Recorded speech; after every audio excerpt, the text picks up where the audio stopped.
Terima kasih Anda masih di Kompas Petang. Saudara, belum genap seminggu beroperasi. Bus Transjatim Koridor 5 rute Surabaya-Bangkalan dilempar batu oleh orang tak dikenal. Akibatnya kaca bus sebelah kiri mengalami retak. Pelemparan batu oleh orang tak dikenal terjadi saat bus melintas di akses jalan sebelum masuk ke jembatan Suramadu. Peristiwa ini terjadi pada Minggu pagi. Bus Transjatim Koridor 5 baru diresmikan pada Senin 30 September lalu. Bus ini melayani rute Terminal Surabaya, Terminal Bangkalan.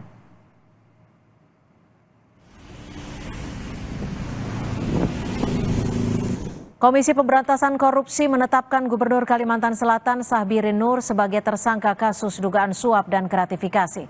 Kasus ini terbongkar melalui operasi tangkap tangan yang dilakukan KPK pada hari Minggu lalu. Syahbirin Nur diduga menerima fee sebesar 5% dari sejumlah proyek pembangunan pada Dinas Pekerjaan Umum dan Penataan Ruang Provinsi Kalsel. Saat ini Syahbirin belum berhasil ditangkap.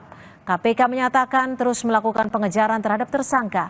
Selain Syahbirin Nur, KPK juga menetapkan 6 orang lainnya sebagai tersangka, 2 diantaranya Kepala Dinas PUPR Provinsi Kalimantan Selatan. Assalamualaikum warahmatullahi wabarakatuh. Dalam operasi tangkap tangan, KPK membeberkan barang bukti senilai 13 miliar rupiah. Uang yang disita penyidik, pecahan 100 ribu rupiah yang dikemas di dalam kardus. Hanya kemudian disepakati atas peristiwa tersebut telah ditemukan bukti permulaan yang cukup terkait dugaan tindak pidana korupsi berupa penerimaan hadiah atau janji oleh penyelenggara negara atau yang mewakilinya di Provinsi Kalimantan Selatan tahun 2024-2025.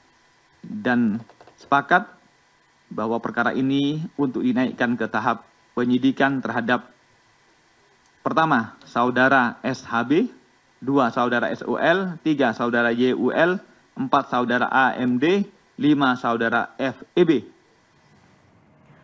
Menteri Pendayagunaan Aparatur Negara dan Reformasi Birokrasi PAN-RB Azwar Anas menanggapi soal pelanggaran netralitas seorang camat terkait pemilihan kepala daerah di Lampung.